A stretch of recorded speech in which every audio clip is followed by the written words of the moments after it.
मुझे तलाक चाहिए अभी और इसी वक्त। सुना आपने?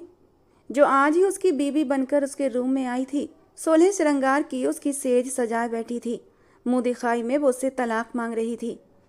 तुम्हें क्या लगता है तुम आज की रात मुझसे तलाक मांगोगी और मैं तुम्हें तलाक दे दूंगा?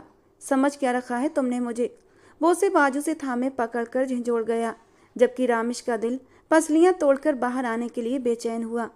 मैं आपसे कह रही हूँ, मुझे नहीं रहना आपके साथ, मुझे तलाक दें अर्जुन भाई। वो बेदिहानी में उसे भाई कह गई, जो कि उसकी बचपन की आदत थी। अगले ही पल अर्जुन उसके होंठों पर झुकता उसे इस बात की सजा दे गया था।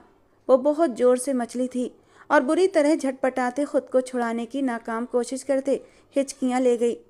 अर्जुन उसे भाई का मतलब अच्छे से समझा था, पर हल्का सा कट देकर पीछे हटा था। आगे से अगर अपनी जबान को अर्जुन तक ही सीमित रखोगी तो अच्छा होगा। अपनी इस पुरानी आदत को भूल जाओ, वरना 9 महीने के बाद अपना बच्चा तुम्हारी कोख से पैदा करते तुम्हें अच्छी तरह समझाऊंगा कि मैं तुम्हारा क्या लगता हूँ।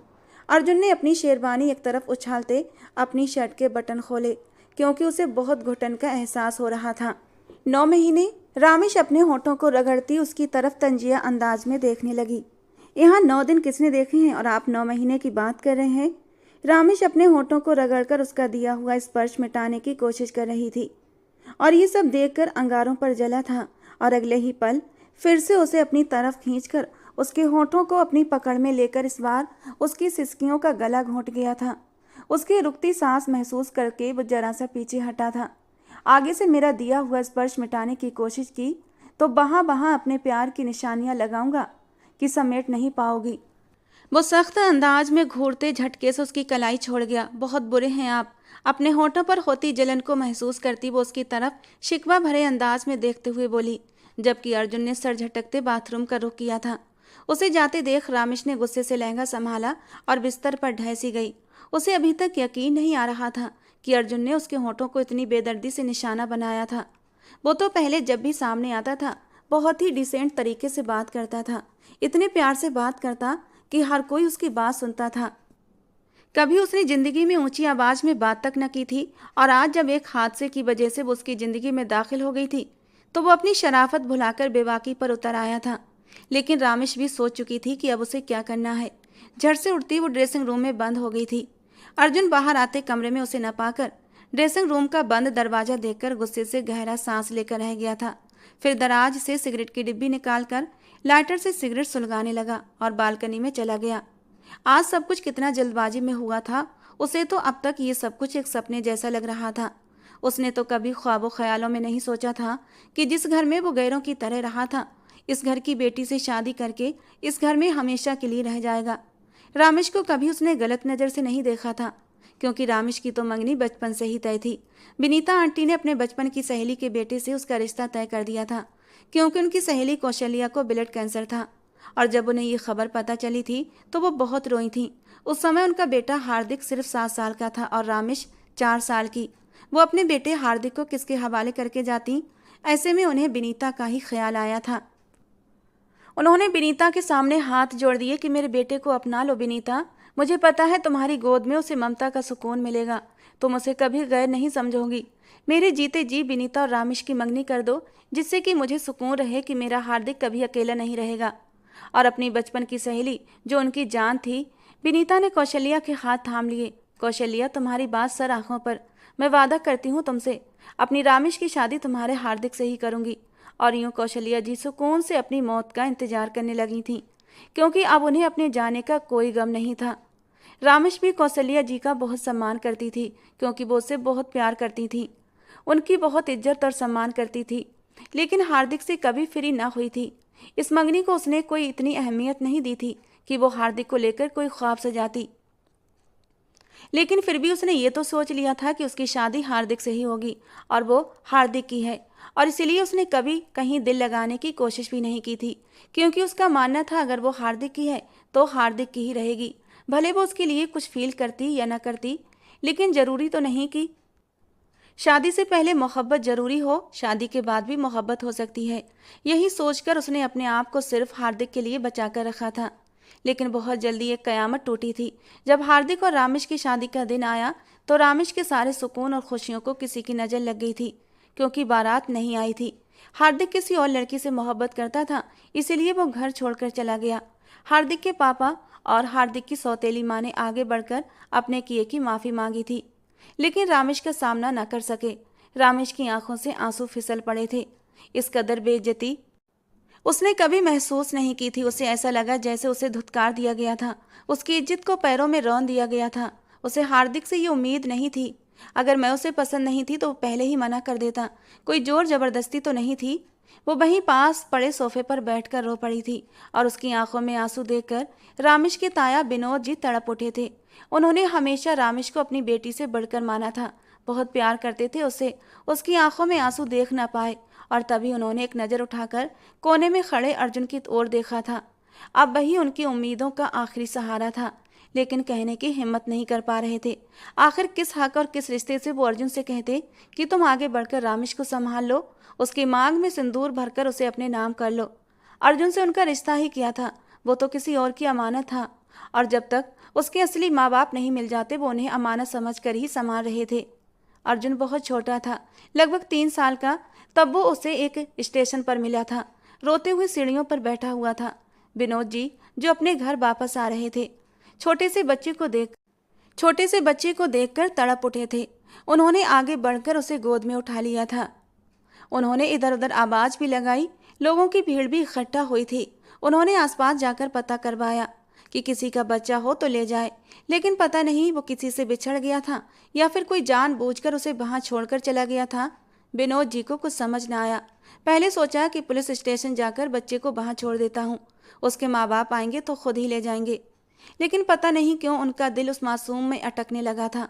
उन्होंने पुलिस स्टेशन जाकर खबर तो कर दी थी, लेकिन साथ ही इंस्पेक्टर से ये भी कह दिया कि ये बच्चा तब तक मेरे पास रहेगा जब तक इसके माँ बाप नहीं मिल जाते। अगर इसके माँ बाप आते हैं तो उन्हें खबर कर देना और वो मेरे पास से ले जाएंगे। उन्होंने अपना नाम पता सब कुछ पुलिस स्टेशन में दर्ज करा दिया था और यूं वो नन्हे से मासूम अर्जुन को घर ले आए थे, और तब से लेकर अब तक वो अर्जुन को किसी और की अमानत समझकर संभाल रहे थे कि पता नहीं कब उसके माँ बाप उसे लेने आ जाएं। उन्होंने अर्जुन की परवरिश में कोई कमी नहीं छोड़ी थी। उसे हमेशा अपने सगे बेटे की तरह पाला था। उनका अपना कोई बच्चा नहीं था। उन्हें अर्जुन में ही अपनी औलाद की झलक नजर आती थी। अर्जुन भी उन्हीं लोगों को अपना मानने लगा था। उसे तो अपने असली माँ बाप का चेहरा तक याद न था, फिर वो कैसे अपने असली माँ बाप का दुख मनाता। और जब रामेश पर यह मुसीबत पड़ी तो विनोद जी ने उसे एक नज़र उठाकर देखा था, और उनकी नज़रों में क्या कुछ नहीं था। अर्जुन एक नज़र में सब कुछ भाप गया था। और जब आगे बढ़कर विनोद जी ने उसके हाथों को थामते हुए रामेश से शादी करने के लिए कहा तो वो गुमसुम हो गया, लेकिन उनकी बात को मानते हुए उसने अपना सर झुका दिया था। लेकिन विनोद जी की पत्नी सुमित्रा जी ऐसा हरगिज नहीं चाहती थी। उन्होंने भी अर्जुन को अपने बेटे की तरह ही गोद में समेटा था। उनकी अर्जुन से बड़ी उम्मीदें थीं। उनकी ममता को सुकून मिला था अर्जुन से। वो तो मानती ही नहीं थी कि अर्जुन किसी और का बेटा है, वो उसे अपना ही बेटा मानती थी और उसके हवाले से न जाने कितने सपने सजा लिए थे। और जब विनोद जी ने ये फैसला किया तो वो गुस्से से बल खाकर रह गई थी, क्योंकि उन्होंने उसके लिए लड़की पहले ही देख रखी थी। उनके भाई की बेटी थी और सब जानते थे अर्जुन की शादी रोशनी से ही होगी, लेकिन किस्मत को कुछ और ही मंजूर था और कोई कुछ भी न कर सका। अर्जुन की जोड़ी तो रामेश के साथ बनी थी, तो फिर वो रोशनी को कैसे मिलता। अभी वो बालकनी में खड़ा आज के हुए हादसे के बारे में ही सोच रहा था। सिगरेट जलते हुए उसकी उंगलियों तक पहुंच चुकी थी। उसे जलन का एहसास हुआ तो जल्दी से सिगरेट छोड़ दी और जूते से मसल दी। उसने गहरा सांस लिया और ग्रिल पर हाथ रख दिए। ठंडी हवा के झोंकों ने काफी हद तक उसे सुकून दिया था। उसने नीचे झांक कर देखा तो नीचे रोशनी खड़ी थी। उसकी नज़रों का टकराव रोशनी की नज़रों से हुआ था। रोशनी की आंखों में आंसू थे, जिन्हें देखकर अर्जुन अपने होंठ भींच गया था और फिर खामोशी से पलटकर कमरे में आकर दरवाजा बंद कर लिया, जबकि रोशनी बेदर्दी से अपने आंसू पोंछते अंदर चली गई थी। उसने अंदर कमरे में कदम रखा तो अब बेड पर रामेश को लेटे पाया। वो कंबल को सर से लेकर पांव तक ओढ़े हुए थी। उसे बेड पर लेटे देख उसके लबों पर हल्की सी मुस्कान आई थी।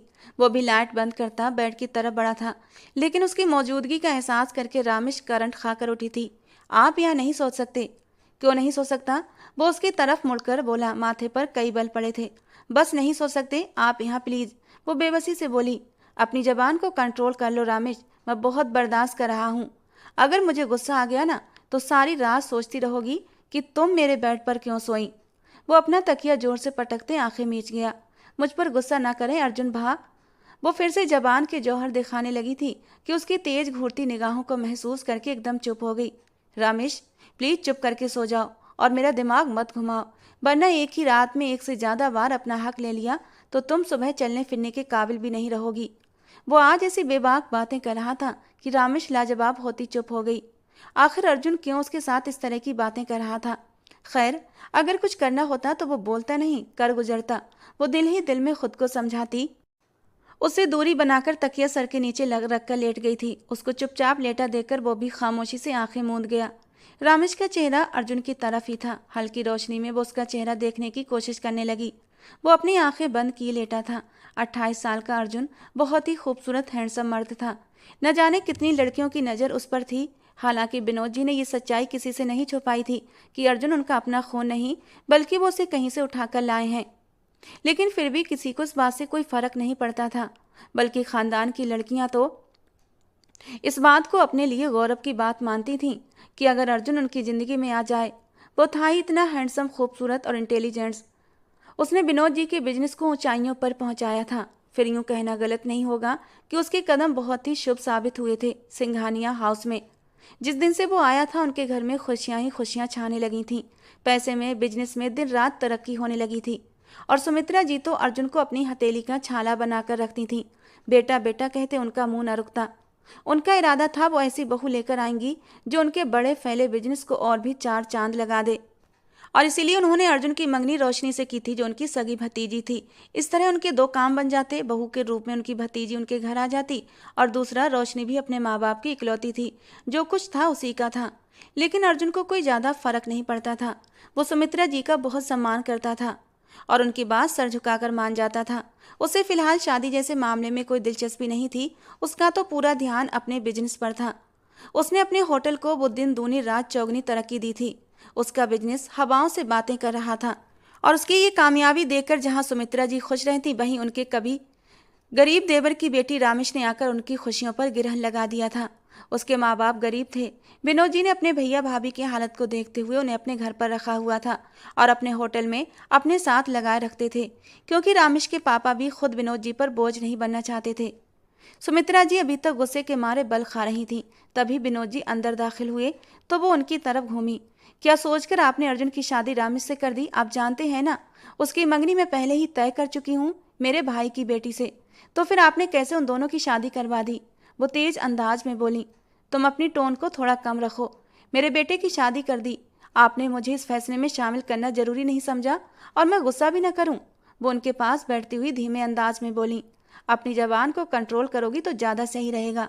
पहली बात, वो तुम्हारा बेटा नहीं है, वो किसी की अमानत है। आज नहीं कल अगर उसके माँ बाप आ गए, उसे लेकर चले गए, तो तुम क्या कर लोगी? और फिर बचपन से लेकर हमने अब तक उसे पाला पोसा है, तो अब उसकी शादी की उम्र है। शादी कर दी तो कौन सा बड़ा अनोखा काम कर दिया मैंने? और फिर मेरे पास कोई ऑप्शन भी तो नहीं था। रामेश की इज्जत हमारी सबकी इज्जत है। अब बस बहस मत करो, मेरा सर बुरी तरह दुख रहा है। विनोद जी ने बैठ के किराउन के साथ टेक लगाते हुए कहा। ये शादी जरूरी थी या नहीं, लेकिन एक बात हमेशा याद रखना, मैं रामेश को अपनी बहू कभी स्वीकार नहीं करूंगी। और ये आपने कैसे कह दिया कि अर्जुन मेरा बेटा नहीं? इतना सा था जब आप उसे लेकर आए थे। अपनी ममता की छांव में समेटा था मैंने उसे। अपनी गोद में खिलाकर अपने बेटे की तरह पाल पोसकर बड़ा किया है। उसे अपने सीने से लगाकर अपनी ममता को सुकून दिया है। इस बार सुमित्रा जी की आंखों से आंसू आए थे। विनोद जी को एहसास हुआ उन्होंने कुछ ज्यादा ही बोल दिया। देखो सुमित्रा, मेरी बात का गलत मतलब ना लो। हमें सच्चाई को मानकर चलना होगा तो ज्यादा बेहतर रहेगा कि अर्जुन हमारा बेटा नहीं है। हाँ, मैं मानता हूँ अर्जुन के आने से हमारी सोनी जिंदगी में बहार आई है, लेकिन सच्चाई को झुठला नहीं सकते। सुमित्रा जी ने अपने आंसू पोंछे थे। ठीक है, आपने अपने मन की कर ली, लेकिन याद रखना, मेरे अर्जुन की बीवी सिर्फ रोशनी बनेगी। जबकि सुमित्रा जी का ये ख्याल सुनकर विनोद जी दंग रह गए थे। तुम होश में तो हो? क्या बकवास कर रही हो? अर्जुन की शादी हो चुकी है, और भले रामेश तुम्हारे लिए कोई अहमियत ना रखती हो, लेकिन वो मेरे भाई की बेटी है, मुझे बहुत प्यारी है। मैं उसके साथ कोई भी नाइंसाफी बर्दाश्त नहीं करूँगा। इसे मेरी वार्निंग समझो तो ज़्यादा बेहतर होगा। वो गुस्से से कहकर उठकर बाथरूम में चले गए थे, जबकि सुमित्रा जी गुस्से के मारे अपनी मुट्ठियां भींच कर रह गई थीं। वो चुप तो हो गई थीं, लेकिन उनके इरादे बहुत खतरनाक थे। वो अर्जुन को देखते देखते सो गई थी। उसकी हल्की सांसों का एहसास करके वो अपनी आंखें खोलकर उसे देखने लगा। वो सोया नहीं था, बस आंखें बंद किए लेटा था। सोने का नाटक कर रहा था ताकि उसके सोने का एहसास करके रामेश सुकून से सो जाए। अभी कुछ ही दिन पहले की तो बात थी, वो कितना खुश थी। अपनी 18वीं सालगिरह मनाते हुए खुशी से तालियां बजा रही थी।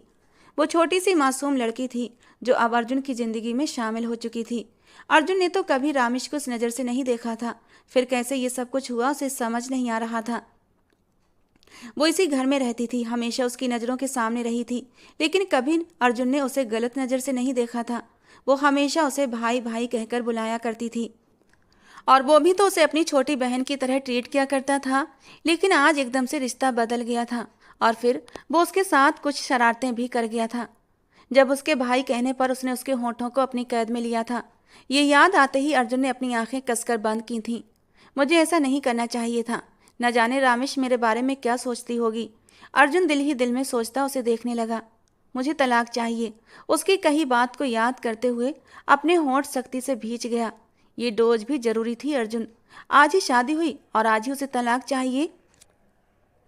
उसने अपने आप से बातें करते हुए सीधा होकर लेटा था कि अचानक ही रामेश ने करवट लेते हुए थोड़ा सा उसके करीब होकर अपना हाथ उसके सीने पर रखा था और अर्जुन का दिल एकदम से धड़का था। खुद पर काबू पाते उसने धीरे से उसका हाथ नीचे किया था, लेकिन अगले ही पल वो फिर से करीब हुई थी। इस बार अर्जुन ने थोड़ा गुस्से से उसके बाजू को झटका और उसकी नींद से भरी आंखें खुली थीं। क्या मुसीबत है? सोने दो मुझे। क्यों तंग कर रहे हैं? वो नींद में डूबी आवाज में बोली। मैं तंग नहीं कर रहा, तंग तुम मुझे कर रही हो। आखिर चाहती क्या हो? कि मैं तुम्हारे करीब आऊं, अपना हक वसूल करूं तुमसे? उसकी बात पर रामेश का दिल सहम गया। वो एक झटके से पीछे हटी थी। बकवास मत करो मेरे सामने। उसकी सारी नींद हवा हो चुकी थी। अगर मेरे करीब भी आए तो मैं क्या मैं अर्जुन ने उसकी बात को बीच में रोका था। मैं तुम्हारा गला दबा दूंगी। उसने किचकिचाते हुए अपने दोनों हाथ ऊपर किए थे, जबकि अर्जुन की हंसी पूरे कमरे में गूंज उठी थी। अपना साइज और अपनी उम्र देखी है, मेरे गले तक भी नहीं पहुंचोगी। वो उसकी छोटी हाइट और नाजुक से बदन को देखते हुए तंजिया अंदाज में हंसा था, जबकि रामेश खिसियानी सी होकर अपने होंठ काट कर रह गई थी। हालांकि रामेश को इतना तो यकीन था कि वो उसकी मर्जी के बिना उसे नहीं छुएगा। हालांकि वो कुछ देर पहले अपने होठों पर की गई उसकी शरारत को भूल गई थी। अच्छे पति कभी भी अपनी पत्नियों के साथ जबरदस्ती नहीं करते। वो बहुत धीरे और मासूमियत से बोली थी। अच्छा चलो, जबरदस्ती नहीं करता, प्यार तो कर ही सकता हूँ ना। वो बहुत ही प्यार से अपना हक वसूल कर लेता हूँ। क्या ख्याल है? अगले ही पल वो उसे खींच कर अपने करीब करता उसके 14 तबक रोशन कर गया था। अर्जुन, वो बोलते बोलते रुक गई थी। बोलो बोलो, वैसे भी मेरी जबान कुछ मीठा चखना चाहती है। अर्जुन ने अपने होठों पर अपनी जबान फेरी थी। रामेश ने उसके चेहरे की तरफ देखा। मैं कुछ नहीं कहूंगी अब आपसे। आप बिल्कुल भी आपके करीब नहीं आऊंगी, नींद में भी नहीं। मैं बीच में तकिया रख लूंगी। वो बुरी तरह बौखलाते खुद को छुड़ाती उससे पीछे होती हुई अपना सर तकिए पर रखकर लेट गई। तब वो उसकी तरफ शरारती नजरों से देखकर धीमा सा मुस्कुराया था। हाँ, उम्मीद करता हूँ कि आगे सावधानी रखोगी और ये तलाक जैसा गंदा शब्द दोबारा अपने होठों पर नहीं लाओगी। मेरे लाने न लाने से क्या होगा, क्योंकि मैं जानती हूँ कुछ दिनों में ही आप मुझे खुद तलाक दे देंगे। वो बहुत ही यकीन के अंदाज में बोली थी। अच्छा, और मैं ऐसा क्यों करने लगा? अर्जुन उसकी तरफ हैरत और गुस्से से देखकर पूछने लगा। क्योंकि टाट में पैबंद अच्छा नहीं लगता। मुझे मेरी हैसियत और औकात का अच्छे से अंदाजा है। वो दर्द भरे अंदाज में बोलती अर्जुन को बहुत कुछ याद करवा गई थी, जिस पर अर्जुन गहरी सांस लेकर खामोश हो गया था, जबकि उसकी खामोशी पर रामेश को बहुत तकलीफ हुई थी। आंटी प्लीज, आपने वादा किया था कि मैं ही अर्जुन की दुल्हन बनूंगी, फिर कैसे आज वो वादा टूट गया? रोशनी की बातों पर सुमित्रा जी ने अपनी मुट्ठियां सख्ती से भींची थी। थोड़ा सब्र कर लो मेरी जान, ये सब बकती है, क्योंकि अर्जुन और रामेश का कोई जोड़ नहीं। 2 दिन बाद ही वो इस रिश्ते को निभाने का भूत सर से उतर जाएगा, उन दोनों बाप बेटे के सर से। और तुम देखना, जो जिसका होता है उसे मिल ही जाता है। अर्जुन तुम्हारा था, तुम्हारा है और मेरी जान हमेशा तुम्हारा ही रहेगा। मेरी बात अच्छे से याद रखना कि मैं कभी झूठ नहीं बोलती।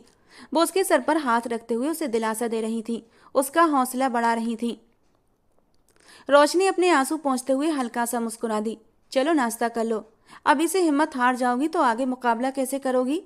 और वैसे भी उस लड़की में इतनी जान नहीं कि हमारा मुकाबला कर सके, सो डोंट वरी। सुमित्रा जी ने मुस्कुराकर उसे हौसला दिया था। तो वो हाँ में सर हिलाते हुए नाश्ते की टेबल पर जाकर बैठ गई थी। सुमित्रा जी अपने हाथों से उसे नाश्ता करवा रही थी। अब निकलोगी भी बाथरूम से या अंदर ही रहना है? अर्जुन लगातार बाहर चक्कर लगा रहा था और रामिश थी कि 1 घंटा हो गया था बाथरूम से निकल नहीं रही थी। ऐसे में अर्जुन का गुस्से में आना नेचुरल बात थी, जबकि वो लगातार एक जगह खड़ी अपनी फ्रॉक के साथ उलझी हुई थी जिसकी जिप बंद नहीं हो रही थी। वो शावल लेकर इस वक्त ठंड से कांप रही थी और अपनी गीली फ्रॉक को देखते बेबसी से गहरी सांस लेकर रह गई थी, क्योंकि बालों से टपकते पानी और कुछ गीले बदन ने उसकी फ्रॉक को गीला कर दिया था, जिसकी वजह से उसे और भी ठंड लग रही थी।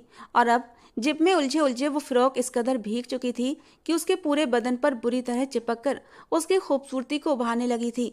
अब ऐसे में उसे बाहर निकलते हुए शर्म महसूस हो रही थी।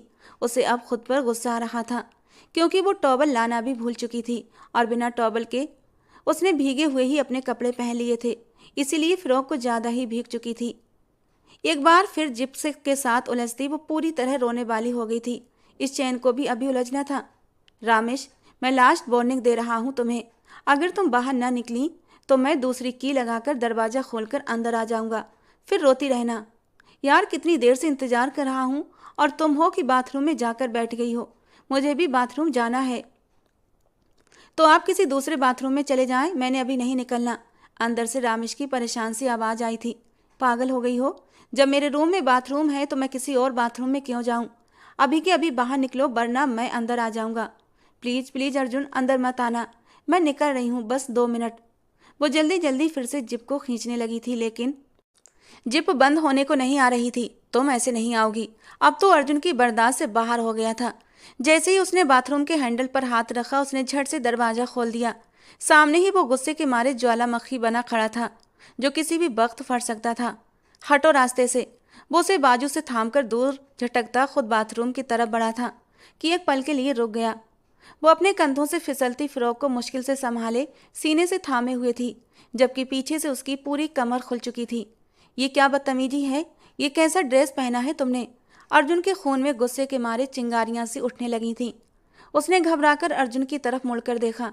नहीं नहीं, वो एक्चुअली फ्रॉक में पीछे जिप है जो बंद नहीं हो रही। पलकों को उठाती गिराती वो मुश्किल से बोल पाई थी। बंद नहीं हो रही तो क्या इस हालत में बाहर आओगी? वो गुस्से से उसकी तरफ बढ़ा था। आप जाए ना बाथरूम, आपने कितना शोर मचाया हुआ था, अब आपको जल्दी नहीं बाथरूम जाने की? वो उसे अपने पास आता देखकर जल्दी से 2 कदम पीछे हुई थी कि तभी अर्जुन ने उसकी कमर में हाथ डालकर उसे खींचते हुए अपने साथ लगाया था और वो सीधा उसके सीने से आ लगी थी। दोनों की धड़कनें तेजी से धड़क रही थीं। अर्जुन अपने आप पर मुश्किल से कंट्रोल करता हाथ पीछे ले जाते उसकी जिप को ऊपर की तरफ खींचने लगा था। जिप शायद अटक गई थी। उसने एक झटके से खींचा तो जिप ऊपर हो गई थी और अब वो धीरे धीरे जिप को ऊपर ला रहा था। दोनों की नजरें एक दूसरे पर थीं। किसी ने भी पलकें नहीं झपकाई थीं। जिप बंद करते हुए अर्जुन की उंगलियां जरा सा उसकी कमर को छू गई थीं और रामेश के पूरे बदन में सरसराहट दौड़ गई थी। अगले ही पल वो बिना कुछ कहे बाथरूम में गुम हो गया था और जोर से दरवाजा बंद कर गया था। उफ, जालिम इंसान, कितना गुस्से वाला है। मेरी तो पहले ही इससे जान जाती थी, अब तो मैं इसकी बीवी बन गई हूँ। हर वक्त गुस्सा नाक पर रहता है इसके। मेरा क्या होगा? हे भगवान, बचा ले मुझे इस जालिम आदमी से। वो गहरा सांस भरकर रह गई थी। फिक्र क्यों करती हो? कौन सा ये रिश्ता हमेशा के लिए रहना है? सुमित्रा जी इतनी आसानी से इस रिश्ते को ख़त्म कर देंगी कि सांप भी मर जाएगा और लाठी भी नहीं टूटेगी। वो कड़वाहट से सोचते तंजिया मुस्कुराई थी। ड्रायर से अपने बालों को सुखाते वो आसपास से बेखबर हो गई थी। उसके लंबे घने सुनहरे बाल उसकी खूबसूरती का सबसे बड़ा हिस्सा थे और वो अपने बालों से इश्क करती थी और उनकी बहुत देखभाल भी करती थी। वो आसपास से बेखबर अपने बालों को संभाल रही थी कि अर्जुन कब उसके पास आकर खड़ा हो गया, उसे पता ही नहीं चला था। वो तो जब अर्जुन ने उसके हाथ से ड्रायर लिया तो वो चौंकी थी। सूख गया सब कुछ, अब हटो यहाँ से, वो मुंह बनाकर कहता अपने बाल सुखा रहा था। रामेश के माथे पर बल पड़े थे, लेकिन बिना कुछ कहे वापस पलटी। कहाँ जा रही हो? उसे दरवाजे की तरफ बढ़ता देखकर पूछने लगा। बाहर, और कहाँ? रुको, एक साथ चलते हैं। वो ड्रायर को तेजी से इधर उधर करता बोला। आप इतना वक्त लगा रहे हैं, देखो तो सही कितना वक्त हो गया है। पता भी है ना अपनी माँ के बारे में, वो कितना गुस्सा करेंगी। फिर भी देर कर दी आपने। मैंने देर करवाई तुम्हें या तुमने, जो बाथरूम में घुसकर वहीं की होकर रह गई थी? वो उल्टा रामेश पर गुस्सा करता उसे चुप करवा चुका था। चलो अब। वो उसे लिए कमरे से बाहर निकला कि एक पल को रुका। अपने चेहरे के हाव भाव ठीक करो, उसे गहरी नजरों से देखते हुए बोला। मेरी शक्ल ऐसी ही है, वो गुस्से से तड़क कर बोली थी। अर्जुन ने माथे पर बल डालकर उसे घूरा। रामेश, जितना कहा जाए उतना ही क्या करो, मुझे बेकार में बहस करना पसंद नहीं, और मुझे तो आप सिरे से ही अच्छे नहीं लगते। अचानक ही रामेश के मुंह से ये शब्द निकल गए थे। एक पल के लिए खामोशी छा गई। तुम्हें जो अच्छा लगता था भगवान ने उसे तुम्हारे नसीब में नहीं लिखा, इसीलिए ज़्यादा बकवास करने की ज़रूरत नहीं मेरे सामने। जबान को कंट्रोल में रखा करो। वो भी हिसाब पूरा करता बाहर निकला तो रामेश उसकी बात पर अपने आंसू रोकती उसके पीछे आई थी। नाश्ते की टेबल पर विनोद जी, सुमित्रा जी के साथ रोशनी भी बैठी थी। उसकी फैमिली तो जा चुकी थी, लेकिन उसका यहाँ कितने दिन तक रुकने का इरादा था कोई नहीं जानता था। सीढ़ियाँ उतरते वो अपनी सास की नज़रों से बचती अर्जुन के पीछे छुपी थी।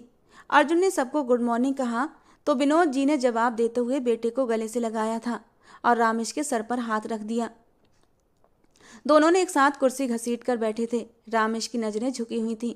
रामेश बेटा नाश्ता करो, उसे यूं ही बैठा देखकर विनोद जी ने कहा तो वो घबराकर नाश्ते की प्लेट अपने सामने रखते हुए एक नज़र अपनी सास को देखने लगी, जो गुस्से से उसे ही घूर रही थी।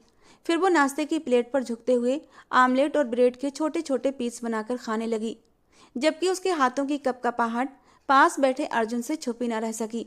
अरे बेटा, आज तो आपका रिसेप्शन है ना, तो आपका होटल जाना जरूरी है क्या? आज ऑफ ले लो। विनोद साहब ने अर्जुन की मीटिंग की बात सुनते नरमी से कहा। नहीं पापा, जरूरी है, और ये रिसेप्शन प्री प्लान तो नहीं था, वरना मीटिंग नहीं रखता, वो बिजी अंदाज में कहकर उठा था। रामेश भी उसके पीछे उठी थी। तुम कहाँ जा रही हो? अर्जुन ने उसे टोका। वो आपको तैयारी में मदद। रामेश का सारा कॉन्फिडेंस कहीं दूर जा सोया था। अभी कमरे के अंदर जिस तरह जंगली बिल्ली बनी अर्जुन से लड़ झगड़ रही थी, अब एकदम भीगी बिल्ली बन चुकी थी, और अर्जुन के होठों को हल्की सी मुस्कान ने छुआ था, जिसे वो जल्दी से छुपा गया था। अपने सामने खड़ी ये लड़की और कमरे में कुछ देर पहले वाली लड़की में जमीन आसमान का फर्क था। मैं छोटा बच्चा तो नहीं जिसे तैयारी के लिए तुम्हारी जरूरत पड़े। चुपचाप बैठकर अपना नाश्ता पूरा करो। वो उसे धीमे लहजे में डांटता वहां से चला गया। विनोद साहब को भी कॉल आने लगी थी तो वो भी उठकर चले गए। अब टेबल पर सुमित्रा जी, रोशनी और रामेश थे। रामेश डरते डरते वापस बैठी थी और सर झुकाए अपने प्लेट से नाश्ता करने लगी। ये सब बस कुछ ही समय के लिए है, इसे पूरी जिंदगी न समझ लेना। सुमित्रा जी ने अपनी जबान के चाबुक चलाए थे। रामेश चुपचाप बैठी रही। बेहतर होगा कि हालात ऐसे पैदा करो कि वो तुम्हें खुद ही छोड़ दे, वरना मैं अपनी पर उतर आई तो तुम्हारे पास रोने के लिए कुछ भी नहीं बचेगा, और ना ही खोने के लिए। वो उसे धमकी दे रही थी। रामेश ने भीगी आंखें उठाकर उन्हें देखा। मेरा क्या कसूर है जो आप मुझे इस कदर नफरत? वो आंसुओं के गोले की वजह से बात पूरी न कर पाई थी। नफरत? नफरत तो बहुत छोटा शब्द है रामेश। मैं तुम्हारी शक्ल भी इस घर में बर्दाश्त नहीं कर सकती, और अब तुम चाहती हो कि पूरी जिंदगी तुम्हें अपने बेटे के साथ देखूं? नेवर। मेरा वार सहने की तुम्हें हिम्मत नहीं, इसीलिए भलाई इसी में है कि मेरे बेटे की जिंदगी से खुद निकल जाओ। वो सपाट अंदाज में बोली थी तो रामेश मुश्किल से खुद पर बर्दाश्त करते उठी और कमरे की तरफ चली गई। उसके चलने की स्पीड ज़्यादा थी कि तभी कमरे से निकलते अर्जुन के साथ बुरी तरह टकराई। अर्जुन ने उसे टकराकर पीछे गिरते देखा तो उसकी कलाई थामकर अपनी तरफ खींचकर सीधा अपने सीने से लगाया था। कौन से हवा के घोड़े पर सवार हो वो मैं? रामेश कोई बात नहीं कर पा रही थी। खुद उसकी जिंदगी से निकल जाओ तो बेहतर है, वरना मेरा वार सहने की ताकत तुम में नहीं। वो होंठ भींचे एक तरफ को हटती अर्जुन को जाने का रास्ता दे गई। उम्मीद करता हूँ कोई गड़बड़ नहीं करोगी, सुकून से रहोगी और सबको सुकून से रहने दोगी। वो धीमे लहजे में कहता सीढ़ियाँ नीचे उतर गया, जबकि वो उसकी पीठ को देखकर रह गई थी। आपकी माँ मुझे सुकून से रहने दे तो रहूंगी ना, वो गुस्से से सोचती हुई कमरे में दाखिल हुई थी। एक अजीब से दोराहे पर जिंदगी ले आई थी उसे। ना वो आगे बढ़ पा रही थी और ना ही पीछे हट सकती थी। रिसेप्शन की पार्टी अर्जुन ने अपने ही होटल में अरेंज करवाई थी। सारे इंतजाम खुद ही देखे थे। इतने शॉर्ट नोटिस पर वो खुद ही कुछ कर सकता था। स्टेज को ओरिजिनल फ्लावर से सजाया गया था। अर्जुन ने चेहरे पर मुस्कान सजाई, जिसे अभी कुछ ही देर में रामेश छीनने वाली थी। वो स्टेज पर दुल्हन बनी बैठी अर्जुन के साथ थी। एक कमसिन अप्सरा लग रही थी, जिसके हुस्न की तारीफ हर कोई कर रहा था, और रोशनी गुस्से के मारे बल खा रही थी। खूबसूरत तो वो भी थी, लेकिन वो अर्जुन की ही उम्र की थी। लड़कियों की शादी की उम्र के लिए 28-29 साल उम्र कम नहीं होती। हालांकि इस उम्र तक लड़कियों की शादियां हो जाती हैं, लेकिन रोशनी सिर्फ अर्जुन की वजह से हर रिश्ते से इनकार कर रही थी और अर्जुन था कि शादी के लिए नहीं मान रहा था। इसलिए सुमित्रा जी ने बस मंगनी पर ही सब्र किया था। लेकिन उन्हें क्या पता था कि शादी का सपना सपना ही रह जाएगा और वो रामेश के हिस्से में लिख दिया जाएगा। अब रामेश और अर्जुन को देखकर वो गुस्से के मारे अंदर ही अंदर खौल रही थी। रामेश तो अर्जुन से 10 साल छोटी थी और कमसिन बीवियां किसे न भाती। रामेश की सारी सहेलियां उसे छेड़ रही थीं, लेकिन वो उनकी बातों का कम ही जवाब दे रही थी। नैना, मुझे रूम में जाना है। अचानक से वो अपनी एक दोस्त के कान में घुसकर बोलती उसे चौंका गई थी, तो वो उसे लिए स्टेज से नीचे उतरी और अंदर कमरे की तरफ बढ़ी। रामेश का दिल बुरी तरह धड़क रहा था। अभी अभी वो जो कुछ करने का सोच रही थी, उसे सोच कर ही उसकी जान निकली जा रही थी। न जाने उसके इस कदम को उठाने के बाद अर्जुन का क्या रिएक्शन होगा। कहीं उसे जान से ही न मार दे, लेकिन उसे ये सब करना था। इसके अलावा उसके पास कोई दूसरा चारा भी तो नहीं था। वो बाथरूम से बाहर निकली, फिर नैना के साथ चलती स्टेज की तरफ जा रही थी कि एक पल को उसने नैना का हाथ छोड़ा। सब तरफ नजर दौड़ाई और अगले ही पल सामने से आते अर्जुन को देखा। अभी जो थोड़ी देर पहले वो बहुत कुछ सोच रखी थी, अर्जुन से क्या क्या बोलना है, सारे शब्द जैसे कहीं खोसे गए थे। सबकी नजरें उन दोनों पर उठी थीं। सुमित्रा जी धमाके का इंतजार कर रही थीं, लेकिन रामेश की खामोशी उन्हें गुस्सा दिला रही थी। मुझे आप सबके सामने अर्जुन से कुछ बात करनी है। उसकी बात पर सबने शौक भरी निगाहों से उन्हें देखा था। जो भी कहना सोच समझ कर कहना। बंद कमरे में की गई गलती की माफी है, सबके सामने की गई बदतमीजी की माफी नहीं मिलेगी तुम्हें, बल्कि उल्टा सजा मिलेगी।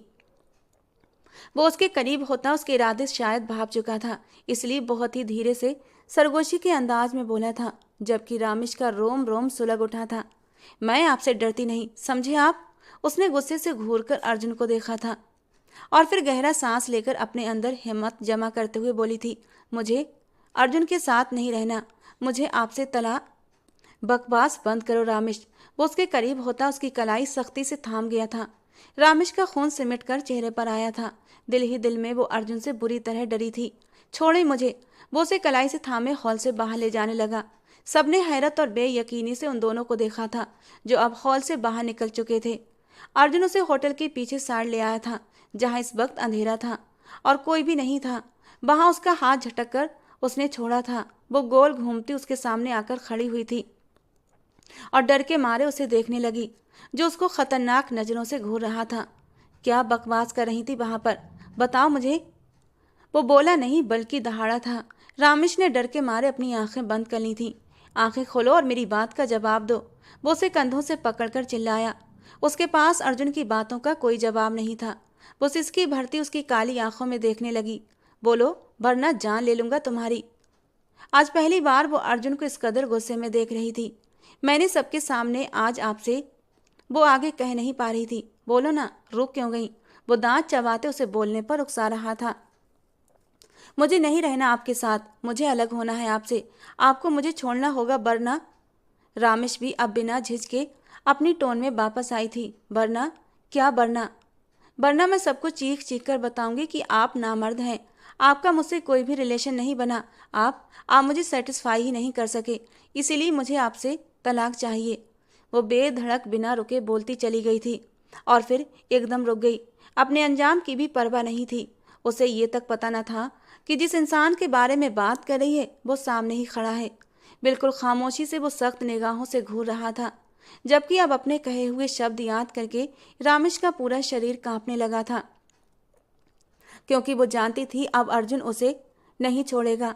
हालांकि वो तो उसे डराने के लिए, उसकी गैरत पर वार करने के लिए ये बात कह रही थी। शायद अर्जुन को कुछ गैरत आ जाए और वो अपनी बदनामी के डर से उसे छोड़ दे, क्योंकि बात झूठी हो सच्ची अगर एक बार मुंह से निकल जाए तो वो आग की तरह फैल जाती है। यही तो सुमित्रा जी चाहती थीं। उसकी गंभीर खामोशी पर उसने लरजते हुए अर्जुन की आंखों में देखा। ऐसा लगा जैसे वक्त थम गया हो। वो 2 कदम उसके करीब होते सपाट अंदाज में उसे देखने लगा। Deal done. तुम जाओ अंदर और सबके सामने ये बात कह दो। अर्जुन वादा करता है तुमसे, तुम्हें 2 दिन के अंदर अंदर अपनी जिंदगी से निकाल दूंगा। वो उसे साफ लफ्जों में कहता उसकी सांसें खींच गया था। चलो। उसकी कलाई खींचता आगे बढ़ा कि एक पल को रुका। रामेश उसके सीने से आ टकराई। लेकिन याद रखना, अगर ना कह सकी तो आज की रात मैं बहुत अच्छे से साबित कर दूंगा कि मैं कितना मर्द हूं और किस किस अंदाज से तुम्हें सेटिस्फाई करूंगा कि तुम सोच भी नहीं सकोगी। आखिरी चांस दे रहा हूं, जाओ बोलो सबके सामने और हो जाओ आजाद, बचा लो खुद को मुझसे। वो एक एक शब्द पर जोर देते बोल रहा था। रामेश की आंखें भीगती जा रही थीं। वो उसे सख्ती से कलाई से थामे हॉल की तरफ लाया था, जबकि उसकी टांगों से जान निकल रही थी। वो चाह कर भी सबके सामने ऐसे शब्द इस्तेमाल नहीं कर सकती थी। उनके वापस लौटने पर सबकी निगाहें उन पर जा टिकीं। अर्जुन ने लब भींचे उसे देखा, जिसका चेहरा सफेद हुआ पड़ा था। बोलो, वो धीमे मगर सख्त अंदाज में बोला। रामेश की सांसें गहरी हुई थीं, उसकी जबान चिपक चुकी थी। इतनी बड़ी बात वो सिर्फ अर्जुन के सामने ही बोल पाई थी। वो भी न जाने कैसे उसके मुंह से निकल गया था। भरी महफिल में अपने पति पर इल्जाम लगाना, वो भी उस सूरत में जब उसकी बारात न आई थी और उसने उसे अपनाकर बदनामी से बचाया था। आज वो सबके सामने उसे बदनाम कैसे कर देती। उसका सर तेजी से घूमने लगा था। वो अपनी सास की बातों को याद करने पर मजबूर हुई थी। अगर तुमने आज के दिन मेरे बेटे से अलग होने का फैसला न लिया तो तुम्हें भरी महफिल में बदनाम कर दूंगी। मेरे अर्जुन से दूर हो जाओ, बेशक उस पर इल्जाम लगाओ। हम जानते हैं रात भर वो तुम्हारे करीब नहीं आया, इसलिए इल्जाम लगा दो कि वो नामर्द है। उसे अपने कानों में अर्जुन की आवाज़ सुनाई दी। सबके सामने ये शब्द कह दो, अर्जुन का वादा है तुम्हें तलाक दे देगा। रामेश के सामने खड़े अर्जुन को देखा। उसकी आंखों में अंधेरा छा गया। सारी बातें दिमाग में गोल घोल घूम रही थीं। अगर ना कह सकी तो आज की रात बहुत अच्छे से साबित कर दूंगा कि मैं कितना मर्द हूं और किस किस अंदाज में तुम्हें आज सेटिस्फाई करूंगा, तुम सोच भी नहीं सकोगी। आखिरी चांस दे रहा हूं तुम्हें, जाओ बोलो और हो जाओ आजाद, बचा लो खुद को मुझसे। और अगर फिर अगले ही पल वो चकरा कर गिरी थी, लेकिन अर्जुन की बाहों ने उसे संभाल लिया था। वो पहले ही जानता था रामेश में इतनी हिम्मत नहीं कि वो इस तरह की कोई बात सबके सामने कह सकती, लेकिन उसने अर्जुन के सामने भी ये शब्द कैसे बोले, वो गुस्से के मारे खौल रहा था। उसके कहे गए शब्दों का हिसाब तो उसे आज रात देना ही पड़ेगा। आंटी, वो लोग अभी तक घर नहीं आए, न जाने कहाँ हैं, कहीं वो एक दूसरे के करीब ना हो जाएं। इस वक्त वो वापस हवेली आ चुके थे। उन सबको वापस आए 2 घंटे से ऊपर का वक्त हो चुका था, लेकिन अर्जुन और रामेश अभी तक नहीं लौटे थे। अर्जुन उसे बेहोशी की हालत में उठाए हॉल से जो बाहर निकला था तो अभी तक नहीं लौटा था। विनोद साहब, आप अर्जुन से पूछे ना वो कहाँ है, अभी तक वापस क्यों नहीं आया। विनोद जी को अंदर आता देख सुमित्रा जी ने बेचैनी से पूछा। मौसम खराबी की वजह से वो रामेश को अपने फार्म हाउस पर ले गया है। Farmhouse? लेकिन क्यों? वो भड़की। क्यों? क्यों का क्या मतलब? उसका दिल किया तो ले गया। होटल से फार्म हाउस करीब पड़ता था तो वहीं ले गया, और रामेश उसकी बीवी है, वो ले जा सकता है जहाँ चाहे जब उसकी मर्जी हो। वैसे भी उसकी तबीयत ठीक नहीं थी। मेरे ख्याल से रात बहुत हो गई है, आप लोगों को भी अब आराम करना चाहिए। वो दोनों को एक तेज निगाह से देखते अपने कमरे की तरफ बढ़ गए थे। देखा आंटी आपने, अब वो वहाँ फार्म हाउस में एक दूसरे के करीब हो जाएंगे और हम यहाँ हाथ पर हाथ धरे बैठे रह जाएंगे। रोशनी रो पड़ी थी। पता नहीं इस लड़की ने वो सब क्यों नहीं कहा जो मैंने उसको बोला था। हालांकि मुझे पूरा यकीन था आज वो अर्जुन की जिंदगी से निकल जाएगी, पर वो लड़की तो बोलने से पहले ही बेहोश हो गई। बाहर बहुत जोरों की बारिश हो रही थी। इस वक्त वो खुद को बेबस महसूस कर रही थीं। अगर वो हवेली आ जाती तो वो कुछ न कुछ करके दोनों को दूर कर देती, लेकिन अब मजबूरी थी। वो गुस्से के मारे अंदर ही अंदर बल खा रही थी, जबकि रोशनी लगातार आंसू बहा रही थी। लगभग 1 घंटे के बाद उसे होश आया था। वो कसमसाकर उठी, अपना सर थामे उसने सामने सोफे पर टांग जमाए बैठे अर्जुन को देखा, जो गहरी लाल अंगारा आंखों से उसे ही देख रहा था, बल्कि देख कम घूर ज्यादा रहा था। उसके हाथ में आधी जली सिगरेट का टुकड़ा था, जबकि सामने ही ढेरों जली सिगरेट के टुकड़े एस्ट्रे में और कुछ बाहर पड़े थे। वो लगातार 1 घंटे से सिगरेट फूंक रहा था। रामेश का दिल धक से रह गया था। उसे अपनी जल्दबाजी पर गुस्सा आया। उसे होश में आकर भी होश में नहीं आना चाहिए था।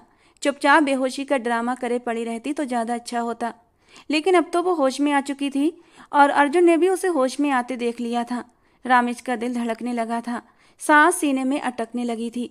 एक बार फिर से उसे अर्जुन के कहे हुए शब्द याद आए थे तो वो डर के मारे जल्दी से बेड से उतरी और हिम्मत करके दरवाजे की तरफ भागी थी, लेकिन दरवाजा लॉक था। वो बार बार हैंडल को घुमा रही थी।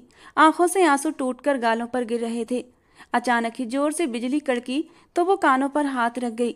इस वक्त उस पर सिर्फ अर्जुन का डर समाया हुआ था कि वो बुरी तरह लरज रही थी। अर्जुन ने झटके से पकड़कर उसे अपनी तरफ खींचा था, लेकिन वो दरवाजे के पास सिमट गई। नहीं प्लीज, मारना नहीं। उसे लगा अर्जुन उसे मारेगा, लेकिन वो ये नहीं जानती थी कि अर्जुन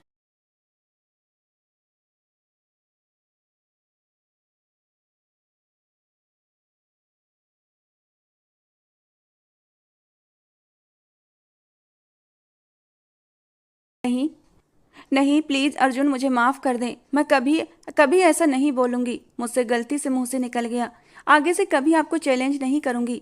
रामेश ने रोते हुए उसके आगे हाथ जोड़े। एक पल को अर्जुन का दिल पसीज गया, लेकिन अगले ही पल उसके शब्दों को याद करके उसका दिमाग फिर से गुस्से से खौल उठा था। तुम्हें माफ करने का मतलब है तुम्हें दोबारा मौका देना। जो तुम आज ना कर सकी वो तुम आगे कर सकती हो। अर्जुन ने खींचकर उसे अपने सीने में भींचा था।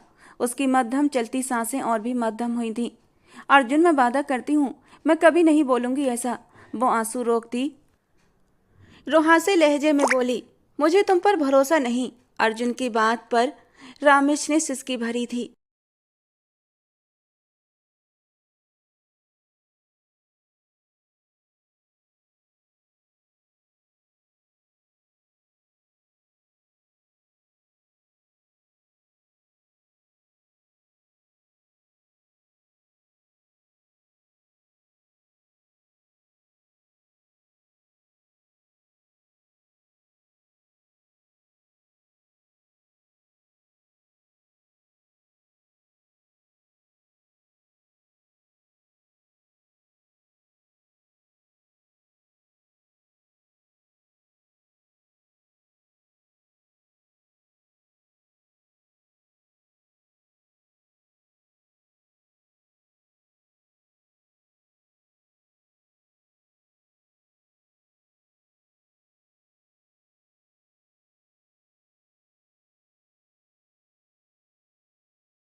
पूरा शरीर पसीने से भीगा हुआ था। बाहर बरसती बारिश और अंदर बिस्तर पर मौजूद उनके जज्बात। रामेश रिलैक्स, वो बहुत प्यार से कहता उस पर छा गया तो रामेश की सिसकी निकली थी। वो सांस रोके अर्जुन को देखे गई। अब ऐसे देखोगी तो शिद्दतें कम होने की बजाय बढ़ जाएंगी और तुम्हारी नाजुक जान सह नहीं पाएगी। उसकी आंखों पर बारी बारी अपने होंठ रखता, उसकी नाक की टिप पर अपने होंठ रख गया था।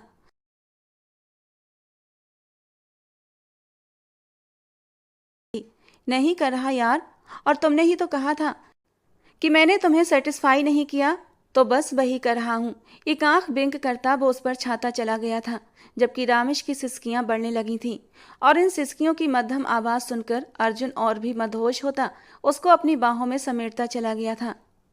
जब वो उसे बेहोशी की हालत में बाहों में उठाकर फार्म हाउस लेकर आया था, तब उसने यही सोचा था कि आज रामेश को सजा जरूर दूंगा। आज उसने मेरी मर्दानगी को ललकारा है। अपना जुनून, अपनी शिद्दतें उस पर ऐसे लुटाऊंगा कि वो मुझसे पनाह मांगेगी। लेकिन उसका डरा सहमा रूप देखकर अर्जुन का सारा गुस्सा हवा हो चुका था। वो इतना डर रही थी कि अर्जुन को खुद को नॉर्मल करना पड़ा। वो पहली बार उसके करीब जा रहा था और अपनी संगत का डर उस पर सवार नहीं करना चाहता था। उसने बहुत प्यार से रामेश को अपनी बाहों में समेटा था। धीरे धीरे अपने होंठों से छूकर उसे रिलैक्स करने की कोशिश की थी और धीरे धीरे उसके नरम एहसास में रामेश का दिल भी नए अंदाज में धड़कने लगा था। उसे अर्जुन की संगत में सुकून मिलने लगा था और अगले ही पल उसने अपना आप ढीला करके उसकी बाहों में छोड़ दिया था। और जैसे ही अर्जुन को महसूस हुआ कि उसने अपना पूरा वजूद उसकी बाहों में ढीला छोड़ दिया है, तो फिर अर्जुन ने एक गहरी सुकून भरी सांस ली थी। और आगे उसकी पूरी रात बहुत ही खूबसूरत और हसीन गुजरी थी। रोशनी पूरी रात सो न सकी थी। उसने दिल के हाथों मजबूर होकर अर्जुन के नंबर पर 3-4 बार कॉल भी की थी, लेकिन उसका नंबर बंद था। रात भर रोने से उसकी आंखें सूज गई थीं। सुबह सुमित्रा जी को देखती वो उनके पास आई थी, जो किचन की तरफ जाकर नाश्ते की तैयारी के लिए नौकरानी से कहने वाली थी, आंटी अर्जुन नहीं आया, वो उसके साथ अपना रिश्ता शुरू कर लेगा। रोशनी हिचकियों से रो रही थी। तो अब क्या मातम मनाऊं? वो भी रात भर ठीक से सो नहीं पाई थी। ऊपर से फिर रोशनी की वही बातें, वो परेशान होने लगी थी।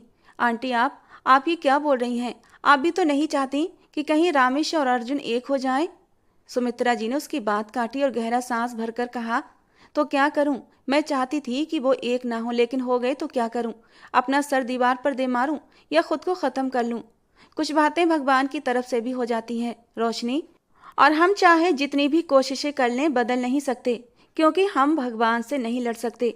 अगर अर्जुन और रामेश एक हो गए हैं तो उन्हें फिर कोई जुदा नहीं कर सकता। इसीलिए भलाई इसी में है, जैसा चल रहा है उसे चलने दो। सुमित्रा जी ने गुस्से भरे अंदाज में कहा, आंटी आप इतनी जल्दी बदल जाएंगी मुझे अंदाजा नहीं था। वो आंसू पोंछती जख्मी अंदाज में बोली और फिर अंदर की तरफ बढ़ गई, जबकि सुमित्रा जी वहीं खड़े खड़े उसे जाता देखती रहीं। उन्हें तो बस एक ही फिक्र थी कि कहीं रामेश अर्जुन को सब कुछ सच सच न बता दे। वो नहीं चाहती थी अर्जुन उनसे बदगुमान हो जाए। सुबह आंख खोली तो रामेश को यूं लगा जैसे वो हवाओं में है। घबराकर एकदम आंख खोली तो नजरों के सामने अर्जुन का चेहरा लहराया। उसके चेहरे पर बहुत गहरी और शरारती मुस्कान थी। अर्जुन उसे लिए बाथरूम में आया था। रामेश ने घबराकर अर्जुन को देखा। देखो, मैंने अपनी प्यारी सी बीबी के लिए नहाने का कितना अच्छा इंतजाम किया है। सामने बाटब मौजूद पानी में गुलाब की पत्तियां तैरती देखकर रामेश हैरान रह गई थी। अर्जुन, आप इतना रोमांटिक मिजाज के इंसान हैं मुझे नहीं पता था। मैं तो आपको बहुत ही बोर टाइप का इंसान समझती थी। रात वाले पल याद करके और अब बाथरूम में ये सब देखकर उसकी पलकें लरज उठी थीं। तो अब तो पता चल गया ना कि कैसा हूँ। तुम जल्दी से नहा लो, फिर मैंने भी नहाना है। वो उसे बाथरूम में छोड़कर बाहर निकला था। वो हल्का सा मुस्कुराते हुए कपड़े उतारकर बाथरूम में मौजूद बाथ टब में बैठ चुकी थी, लेकिन उसे अंदाजा नहीं था अगले ही पल अर्जुन भी बाथरूम में आ गया था। उसे बाथरूम में देखकर रामेश की जान अटकी थी। आप क्यों आए हैं? पहले मुझे तो नहाने। उसकी बात अधूरी रह गई थी जब अर्जुन अपनी शर्ट उतारता हुआ बाथ टब में बैठ चुका था। उसने खींचकर रामेश को अपनी गोद में बिठाया था। आप बहुत बेशर्म। उसकी बात पूरी होने से पहले ही अर्जुन ने उसके होंठों से शब्द चुराए थे। पति अपनी प्यारी सी पत्नी के लिए ऐसे ही होते हैं। उसने उसे अपने सीने में भींचा था, जबकि रामेश ने उसके सीने में सर छुपाया था। यू आर वेरी सॉफ्ट यार, वो उसे अपने साथ लगाए बहके अंदाज में बोला था। और आप बहुत हार्ड हैं, वो भी अचानक उसके कान में बोल गई थी, जिस पर अर्जुन कह कहा लगाकर हंस पड़ा था। अगले ही पल अर्जुन उसके वजूद पर अपने प्यार की निशानियां बिखेरने लगा था, जबकि वो उसकी बाहों में कसमसाई थी। नहीं अर्जुन, प्लीज यहाँ नहीं। क्यों? मैं जहाँ चाहूँ जैसे चाहूँ तुम्हें प्यार कर सकता हूँ। ये कहकर वो उसके साथ एक बार फिर से सारी हदें पार कर गया था। फिर वो उसके कान के पास हल्का सा सरगोशी के अंदाज में बोला था, आप बताओ, आप हुई सेटिस्फाई या फिर कुछ और भी? अभी वो कुछ और कहता कि रामेश ने उसके होठों पर उंगली रख दी थी। नहीं अर्जुन प्लीज, मेरी तौबा जो आगे से कभी ऐसी बात भी कहूँ, आप बहुत बुरे हैं। वो घबराकर जल्दी से उसके सीने में अपना सर छुपा गई थी। वो उसे लिए कमरे में आया था और एक पैकेट उसकी तरफ बढ़ा दिया। ये लो, जल्दी से पहनकर तैयार हो जाओ। ये क्या है? खोल कर देख लो। और जब उसने खोल कर देखा तो उसमें मौजूद सामान देखकर वो शर्म से पानी पानी हुई थी। अरे आप तो बड़े ही बेशर्म हैं। लो भाई, इसमें बेशर्मी वाली क्या बात है? तुम्हारी चीज़ों का ख्याल मैं नहीं रखूंगा तो कौन रखेगा? आखिर को पति हूँ तुम्हारा।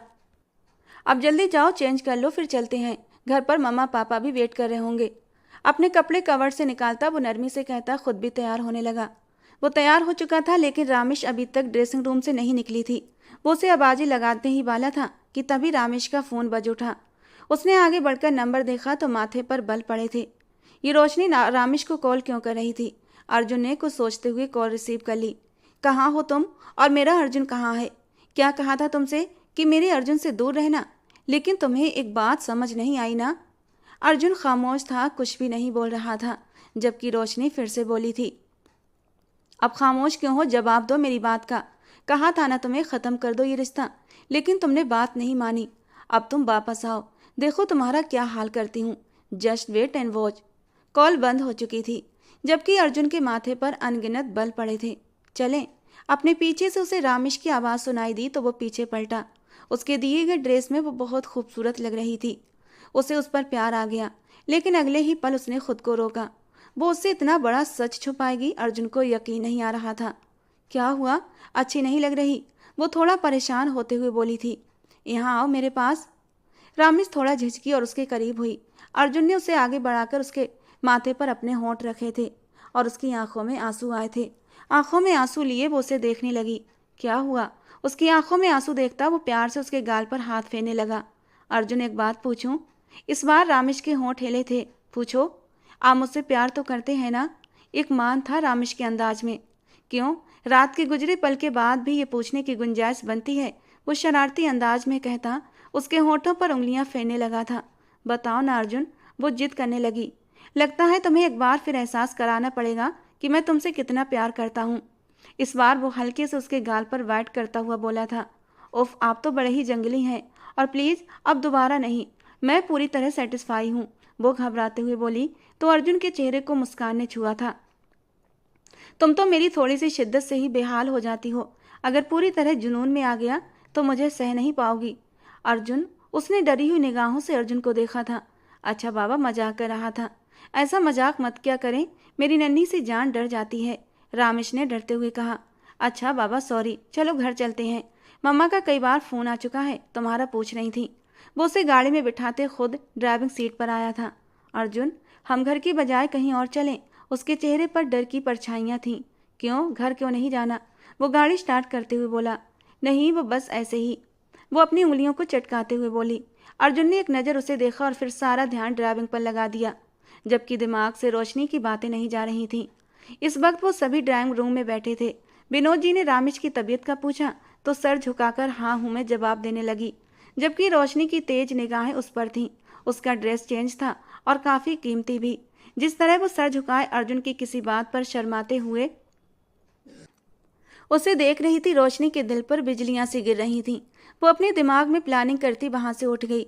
मोबाइल फ़ोन पर किसी से बात करते वो अब नफरत से अपने गंदे खेल को अंजाम देना चाहती थी। तुम्हारे हाथ की चाय बहुत पसंद है मुझे, प्लीज़ बनाकर ले आओ बेटा। विनोद जी ने कहा तो वो जल्दी से उठी।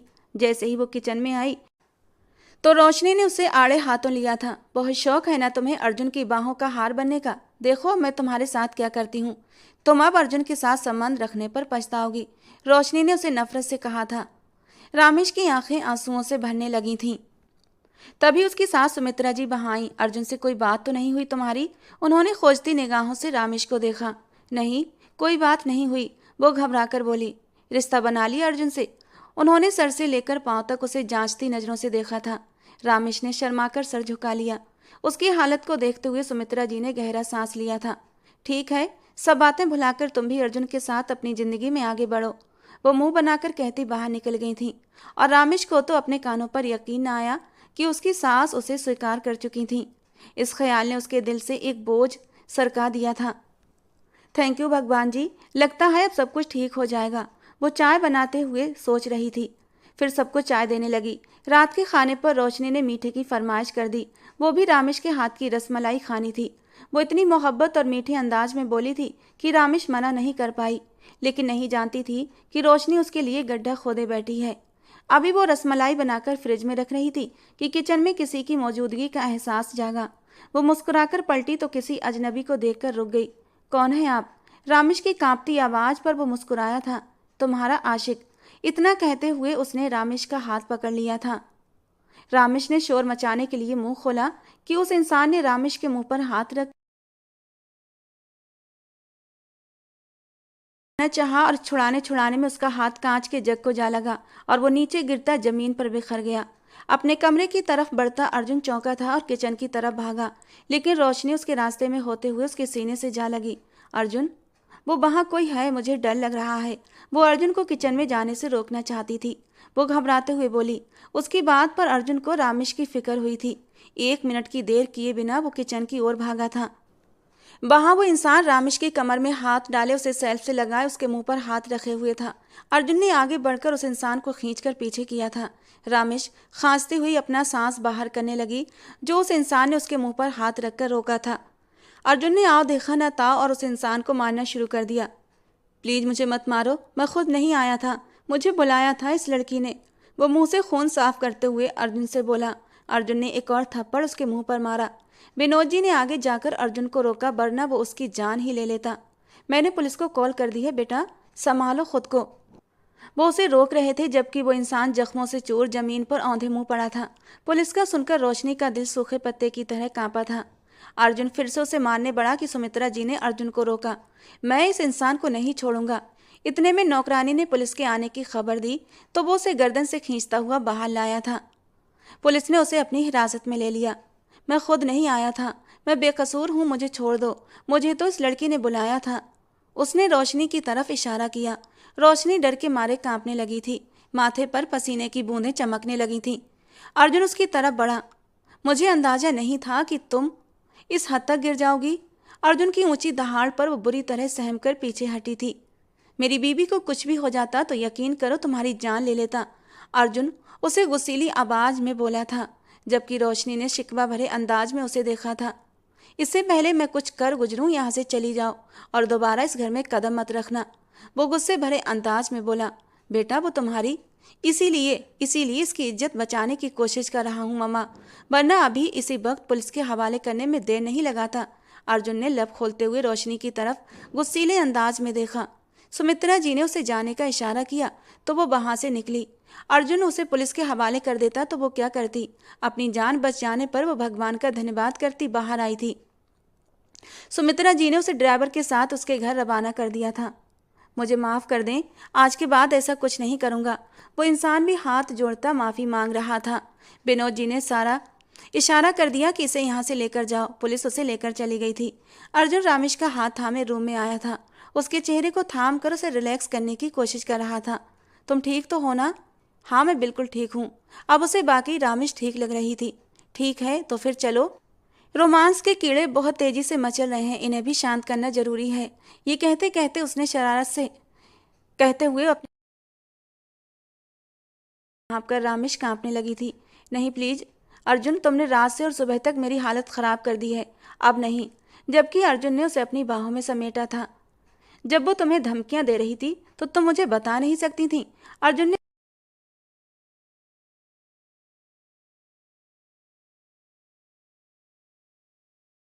अब कुछ नहीं सुनूंगा तुम्हारी, अब बस सजा। और सजा ये है मेरी संगत, मुझसे प्यार। वो उसे अपने करीब करता बोला, जबकि रामेश अपना चेहरा हाथों में छुपा गई और फूट फूट कर रो पड़ी। क्या हुआ, रो क्यों रही हो? अर्जुन डर गया था। आप मुझे फिर से सजा देंगे? मेरा कसूर नहीं था, सारा कसूर तो रोशनी का था। उसी ने मुझे ये सब करने के लिए उकसाया था, वरना मैं आपकी मर्दानगी पर कभी चैलेंज न करती। फिर आप मुझे सज़ा क्यों दे रहे हैं? क्या मतलब? क्या ये सज़ा मैं रोशनी को दूं? पागल लड़की, मेरी संगत, मेरी ये खूबसूरत नाजुक पल सिर्फ तुम्हारे लिए है। मेरा पागलपन, मेरा जुनून, मेरी शिद्दतें, मेरी ज़िंदगी सब कुछ तुम्हारे लिए है। वो उसे अपने सीने से लगा गया था। लेकिन आपने तो अब तक ये भी नहीं बताया कि आप मुझसे प्यार करते हैं या नहीं। रामेश की सुई फिर से वहीं जाकर टूटी थी। वो लफ्जों में अपनी मोहब्बत का इजहार चाहती थी और अर्जुन उसे उतना ही तड़पा रहा था। प्यार करने दोगी तभी बताऊंगा ना कि कितना प्यार करता हूँ। वो लाइट बंद करता उसके लिए बिस्तर पर आया था। वैसे आज किस अंदाज में तुम्हें सेटिस्फाई करूं कि तुम्हें पता चल सके अर्जुन तुमसे कितना प्यार करता है। वो उसकी नाक के साथ अपनी नाक रब करता बोला। नहीं, मैं समझ गई, आप बहुत प्यार करते हैं मुझसे, वो शर्माते हुए बोली, जबकि अर्जुन का एक जोरदार कह कहा गूंजा था और वो शर्माकर उसके सीने में अपना सर छुपा गई थी। सुबह नाश्ते की टेबल पर सब लोग खुशी खुशी माहौल में नाश्ता कर रहे थे जब चौकीदार ने आकर बताया कि कोई औरत आपसे मिलना चाहती है। विनोद जी ने पूछा, कौन औरत है? अंदर लेकर आओ। चौकीदार एक औरत को अंदर लेकर आया था। वो फटे पुराने कपड़े पहने हुए थी और चेहरे से बीमार लग रही थी। वो आते ही विनोद जी के पैरों में गिर गई और रोते हुए बोली, मेरे बेटे को बचा लीजिए साहब, मेरा उसके सिवा कोई नहीं है। उसने सिर्फ अपनी माँ की दवा के लिए छोटा सा गुनाह किया था। मेरा बेटा बुरा नहीं है, वो बहुत अच्छा है। मेरी दवा के लिए उसने उस लड़की की बात मानी थी और आपके घर में घुस आया। उसे पुलिस से बचा लें साहब। विनोद जी ने उसे सहारा देकर उठाया। तभी औरत ने गौर से विनोद जी को देखा और जैसे पत्थर सी हो गई थी। वो बोली, आप वही हैं ना जो उस दिन रेलवे स्टेशन की सीढ़ियों से मेरे बच्चे को उठाकर लाए थे? ये सुनकर विनोद जी, सुमित्रा जी, अर्जुन भी चौंके थे। विनोद जी ने कहा, हाँ मैं वही हूँ, तुम कौन हो? वो औरत बोली, साहब वो मेरा बेटा था। मैंने उसे जानबूझकर सीढ़ियों पर नहीं छोड़ा था, मेरी मजबूरी थी, इसीलिए उसे वहाँ छोड़ना पड़ा, क्योंकि मेरा बेटा भूख से तड़प रहा था। मैं खुद बीमार थी और दूसरे बच्चे को भी जन्म देने वाली थी। मेरे पति ने मुझे घर से निकाल दिया था क्योंकि वो एक नंबर का जुआरी और शराबी था। मैंने सोचा कि कोई भला आदमी उसे अपना लेगा और वो आप ही थे। कहाँ है मेरा बेटा? मुझे एक बार दिखा दे। विनोद जी ने अर्जुन की तरफ इशारा किया था। औरत ने अर्जुन को देखा और कांपते कदमों से उसके पास आकर उसका चेहरा छूने लगी। अगले ही पल वो उसे गले लगाकर फूट फूट कर रो पड़ी। अर्जुन की आंखों में भी आंसू आए थे। भले उसे अपनी असली माँ का चेहरा याद नहीं था, लेकिन फिर भी वो उसकी सगी माँ थी। विनोद जी और सुमित्रा जी का दिल उदासी से भर गया था। सुमित्रा जी की आंखों में तो आंसू आ गए थे कि शायद अब अर्जुन उनसे छिन जाएगा। उस औरत ने कहा, मैं आपसे अर्जुन को लेने नहीं आई, ये आपका ही बेटा है। बस कभी कभी से देखने की इजाज़त मिल जाए तो मेरे दिल को सुकून मिलेगा। सुमित्रा जी ने उसकी बात सुनकर उसका हाथ थाम लिया और कहा, मैं तुम्हारी बहुत एहसानमंद हूँ बहन, तुमने मेरी ममता की लाज रख ली। अर्जुन ने उसी दिन रोहित को जेल से रिहा करवा दिया था और उसे एक अच्छी नौकरी पर लगा दिया। उसने अपनी माँ का इलाज करवाया और कभी कभी उनसे मिलने भी जाता। लेकिन असल में तो विनोद जी और सुमित्रा जी ही उसके माँ बाप थे, जिनके पास उसे सुकून मिलता था। एक दिन रामेश ने अर्जुन के कंधे पर हाथ रखा और उसके गाल को चूम लिया। उसने मुस्कुराते हुए कहा, क्या बात है, आज बड़ा ही प्यार आ रहा है, क्योंकि तुम सबका ख्याल रखते हो, लेकिन अफसोस तुम मेरे दिल का ख्याल नहीं रखती। पता भी है, पूरे 2 दिन हो गए तुम मेरे पास नहीं आई। जब भी ऑफिस से आता हूँ सोई मिलती हो, लेकिन आज नहीं। आज तुम्हें किसी सूरत रिहाई नहीं मिलेगी। अर्जुन मुस्कुराया और उसे बाहों में उठा लिया। उसने कहा, आज तुम्हें सोने नहीं दूंगा। रामेश भी उसकी बाहों में सुकून से आंखें बंद कर गई थी, क्योंकि उसे भी अर्जुन की संगत की ख्वाहिश होने लगी थी और वो भी उसकी बाहों में सुकून चाहती थी। तो दोस्तों, आज की हमारी ये कहानी आपको कैसी लगी कमेंट बॉक्स में ज़रूर बताना। पसंद आई हो तो प्लीज़ लाइक करना, एक प्यारा सा कमेंट जरूर करना दोस्तों, जिससे कि हमें बहुत ज़्यादा मोटिवेशन मिलता है। रोज़ ऐसे ही रोमांटिक कहानियाँ सुनने के लिए हमारे चैनल को सब्सक्राइब करना। मिलते हैं अगली किसी नई कहानी में।